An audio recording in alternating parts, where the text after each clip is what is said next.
First, live, local. This is Fox 12 Now. Everyone, this is Fox 12 Now, and that is a live look in Las Vegas. There it is, Allegiant Stadium, Super Bowl 58 taking place this weekend. All going to be happening right there, and that's what we're discussing right now. So this is Fox 12 Now. I'm Greg Nibbler. As always, thank you for joining us. We are live streaming on Facebook, on YouTube, on our website, and our apps. And as you can see, there's a question there. This is part of what we're going to discuss. Can the 49ers stop the Chiefs? I think that's really what a lot of this is going to come down to. And what I was able to do is have a discussion with Stacey Dales, an amazing NFL reporter. I'm going to go through her resume once we bring this on here, once we play this interview. Incredible resume of what she's been able to accomplish. And she's down there. This is actually live from the resort that the San Francisco 49ers are staying at. When I was able to talk to her, that's where she was. And she's been covering this all week. So we get into some details about that. We talk about a little behind the scenes stuff. There's some Andy Reid discussion, some Brock Purdy talk, and answering this question as well. So let's go ahead and just play this interview. Here it is, Stacey. Well, first off, Stacey, thank you very much for being here. But before we even talk about the NFL, I was just taking a look at your resume. I just want to reiterate it for everybody out there.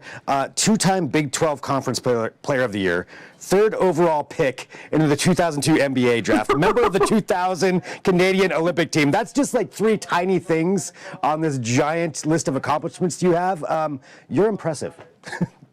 Greg, oh my gosh, thank you for that intro. I've forgotten about all that because it's been a few years, my friend, but I was okay at basketball, I guess you could say, but I guess my life's the NFL now, and I'm standing in front of Lake Las Vegas outside the 49ers team hotel. So who would have thought I would go from all that to this?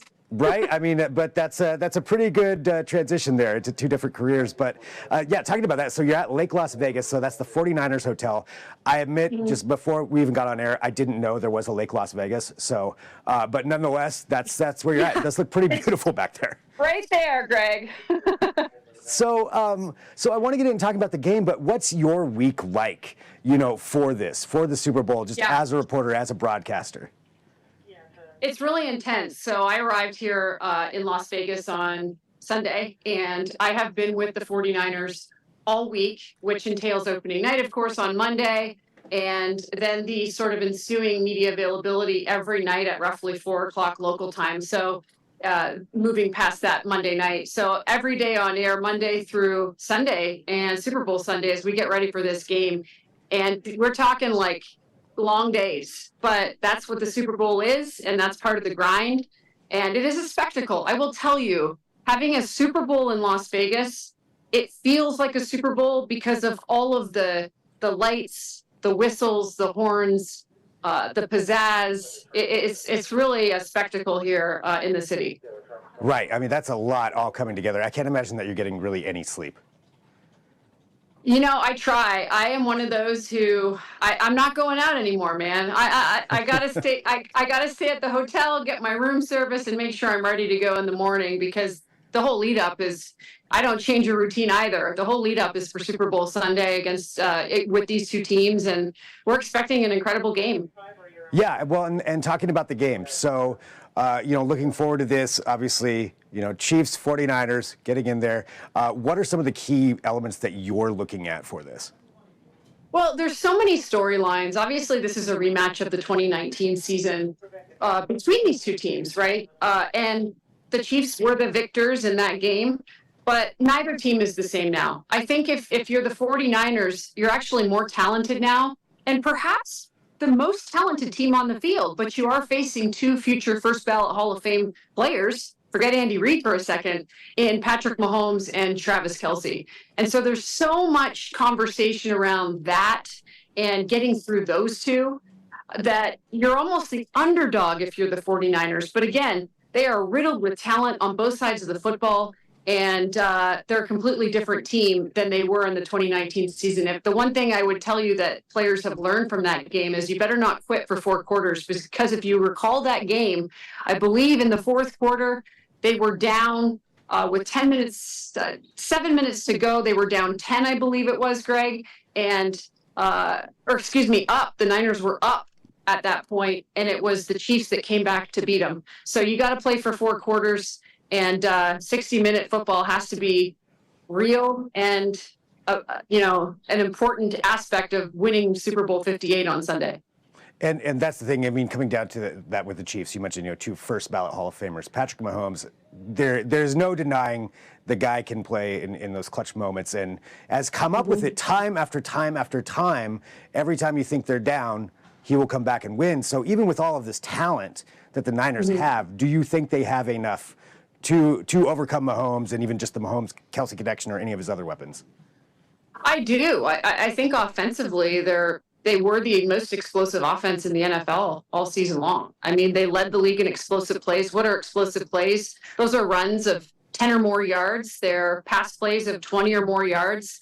And they, in fact, have a receiver in Brandon Ayuk who has led not only the regular season, but here in the postseason in terms of yards per catch. The guy averages a whopping 18 roughly yards per catch every time he's thrown the ball for Brock Purdy. So they're explosive. When you consider Debo and CMC, Christian McCaffrey, and then George Kittle, we fail to even mention because he's so adept in the pass the pass blocking game and the run blocking game that we forget he can really catch the ball and run too. So I will tell you, talking to some of these Chiefs defensive coaches, they better be ready for yards after catch when it comes to these 49ers.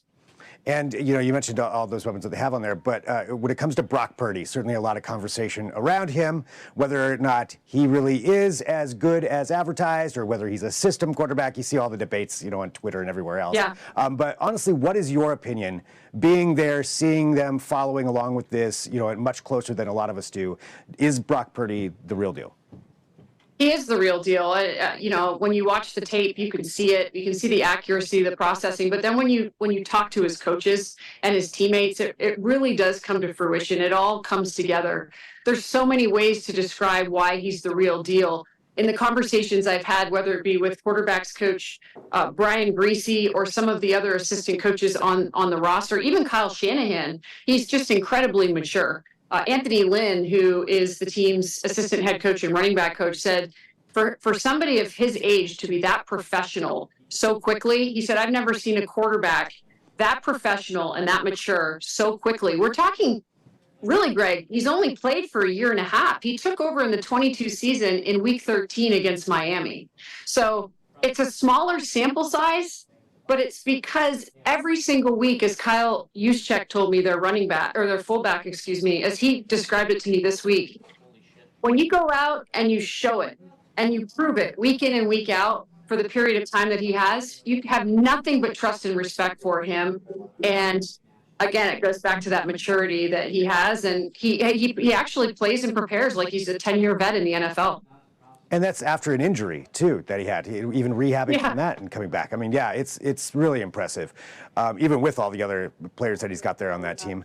Okay, something else you mentioned, you spoke to Andy Reid recently. Is that right? Can you tell me about what's the interaction with Andy Reid like actually in person? It's awesome. Big Red is the best. Big Red is the best. He's he comes across as so serious, but he's the kind of guy that, if you've built a relationship, he's going to give you a big old Andy Reid bear hug. And he's so delightful, I guess is the word I would say to describe him. I think that's why players have loved him so much over the years, and everybody wants to coach with him because he's a future Hall of Famer too. And what I did talk to him about was Brock Purdy and his thoughts on Purdy. And he reflected right away on how smart he is as a quarterback. He's fantastic under pressure. Greg, one of the things they're really concerned about, as we recently saw in the NFC Championship, is his ability to play off schedule and break the pocket. They are very concerned, the Chiefs are, with his athleticism that they believe is significantly underrated and he doesn't get credit for. Right. I mean, you saw him rushing in, all those rushes that he was making, and even I was watching the game, and even everybody, announcing is just like, whoa, didn't expect that. But yeah, there he is. He's got that option on there. Okay, one final question here, because I know that you've got a lot of hits to do, but I just want to ask, outside of the actual game, you're at the 49ers hotel. What is it like, interacting with the players there? Are there lighter moments going on? Are they relaxed at any point? Or is everybody just hardcore serious the entire time? Yeah, it's a great question because when you're here, I've done a number of Super Bowls and it's just so intense. So you have to have a staff that has experience. And the good news for the Niners, we know the Chiefs have it. I just talked about Andy Reid. I mean, they're going for their gazillionth Super Bowl, right? Like this is known territory for them. The Niners have experience too. Kyle Shanahan was a part of the Super Bowl run with the Atlanta Falcons as an assistant coach. He's obviously been a part of that 2019 and now this one. And so they know the drill. They know the drill. They know the obligations. They put their game plan in both teams last week so that when they get here, it's just tinkering with and touching up aspects of those game plans. And then dealing with and making sure dealing with the media and making sure they get the needed rest to be able to be fresh on Sunday. It's such an emotional day. To your point, Greg, it's so important to try to keep it as normal as possible. It's hard to do it. The teams that do it best come out. They're able to manage their adrenaline on Super Bowl Sunday and deal with that extra long halftime where we're going to hear from Usher and really be able to get through the day the way they have all season long, which is why they got to this pinnacle. Well, one final thing, since I feel like I have to do it. There is a prop bet out there saying whether Taylor Swift will be shown on camera 10 or less times. Would you take the over or under at 10.5 on that? Maybe that's cheating, though. I don't know if you could actually say it since you work for the broadcast. Yeah. Because I'm not allowed to bet because I'm an NFL employee, I'll plead the fifth on that. I'll plead the fifth, Greg. But I'll have my phone ready for my Swiftie spottings. I'll let you know that. All right, fantastic. Well, Stacey, thank you so much for joining us here. Really appreciate your time, and just it's a pleasure to talk to you, get your insight on this, and have a great week. Thanks for having me, Greg. Thanks for bringing me into your broadcast, and we'll see what happens on Super Bowl 58. All right, Super Bowl 58. There it is. That is the stadium once again. They're in Las Vegas. So really appreciate Stacey joining us. That was great to have a conversation with her. Who do you think is going to win? Let us know if you're watching in the comments there on Facebook and YouTube. 49ers or Chiefs? Who you got? Why do you have that? Let us know what it is. And if you are watching live here on Friday, then you know that coming up at 2 p.m. is the Fox 12 Weather Podcast Video Edition. So you have just a few minutes to get ready for that. Good time to download the Fox 12 Oregon app if you don't have that already. If you're already watching on there, you're ahead of the game, but this is a great opportunity to go do that. So just go to your app store, look for Fox 12 Oregon, KPTV, and download that app. Good way to catch all of our segments as well. You can watch all of them on demand on there. So a good opportunity, and of course on the website as well. So thanks for joining us. Appreciate you being here. We'll be back shortly with that Fox 12 Weather Podcast.